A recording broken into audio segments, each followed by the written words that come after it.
Pemirsa, fenomena mengejutkan terjadi di lingkungan aparatur sipil negara atau ASN Kabupaten Cianjur. Sejak awal 2025, puluhan ASN termasuk pegawai pemerintah dengan perjanjian kerja atau P3K justru mengajukan permohonan cerai tidak lama setelah resmi dilantik menjadi abdi negara. Fenomena ini terjadi teman-teman, kemungkinan bisa daripada dua arah ya, ataupun kalau seandainya misalnya wanitanya yang melakukan pengaduan perceraian berarti laki-lakinya yang bermasalah, dan begitu juga sebaliknya. Akan tetapi di sini kita bertanya ulang, kenapa harus bercerai ya? Sementara kan kehidupan dia kan sudah matang, artinya sudah menjadi resmi ya jadi pegawai negeri begitu ya. Daripada awal-awalnya dia bertahan tetapi pekerjaannya masih boleh dikatakan belum menjadi pegawai tetap begitu, pegawai negeri begitu.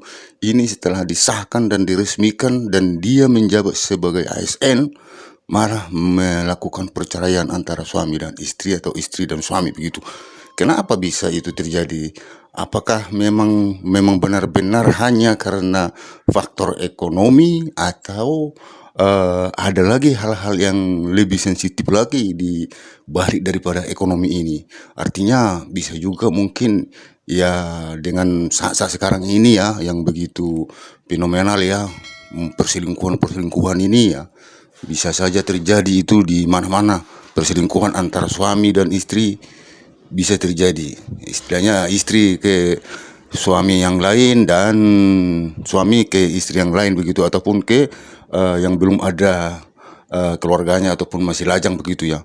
Apakah itu yang membuat faktornya ataupun memang hanya karena ekonomi semata begitu? Tapi kalau menurut saya ya teman-teman ya, ini enggak ekonomi lagi nih. Kenapa aku bilang bukan ekonomi? Kenapa justru ekonominya ya boleh dikatakan hampir mapan lah ya, karena mungkin masih baru dia menjabat sebagai pegawai tetap begitu.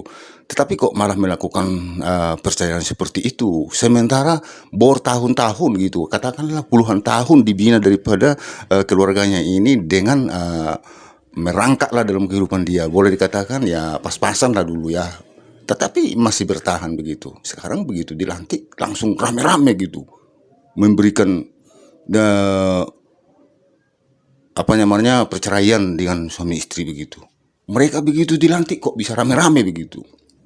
Kayak seolah-olah sudah ada pertemuan besar-besaran bagi mereka ya sebelum dilantik ya. Artinya mereka sudah ngomong kalau kita nanti dilantik kita cerai aja begitu ya. Mungkin sudah begitu pembicaraan orang itu. Sepertinya ada pembicaraan ataupun pertemuan-pertemuan mereka ini sebelum terjadi pelantikan ataupun penetapan sebagai ASN. Kalau masalahnya relatif banyak lah, ada yaitu yang tadi masalah ekonomi, mungkin karena kesenjangan pendapatan dari terbuka, laki-laki naik dan perempuan menurun ya. Kenaikan ternyata kami telusuri lagi. Kenaikan tingkat pengangguran terbuka laki-laki tersebut terjadi di wilayah perkotaan. Ya, kami mencatat yaitu dari 5,87% di Agustus menjadi 6,006% pada bulan Februari.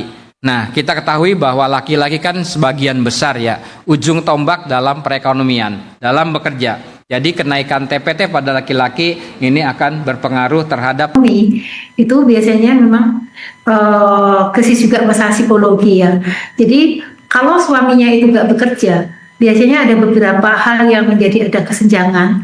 Kemudian kita tahu ada peran tradisional di mana suami itu adalah pencari nafkah utama. Nah ini kalau tidak dipenuhi, maka ada beberapa hal yang terjadi. Sebetulnya bukan masalah ekonomi saja, tetapi kemudian masalah sikap. Jadi ada suami kalau tidak bekerja, biasanya dia kelihatan seperti sudah mencoba tetapi gagal. Jadi ada sikap yang pasif. Nah, seperti tidak dipercaya oleh istri, semua itu akan menimbulkan ketegangan yang terjadi. Jadi itu yang biasa terjadi.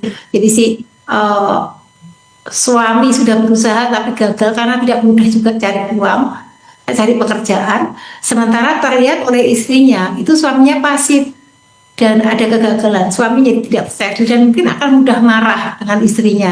Istri atau mungkin merasa lebih mampu mencari uang daripada suami. Nah, di sini pun suami juga merasakan apa yang terjadi, sehingga dia merasa sebetulnya nggak percaya diri atau merasa minder, tetapi kemunculannya mungkin dia menjadi pasif. Si istri pastinya akan marah dengan suami yang pasif. Nah, ini akhirnya timbullah ketegangan-ketegangan di mana si istri menyalahkan istrinya, istri menyalahkan suami, dan suaminya akan menyalahkan istrinya. Begitu.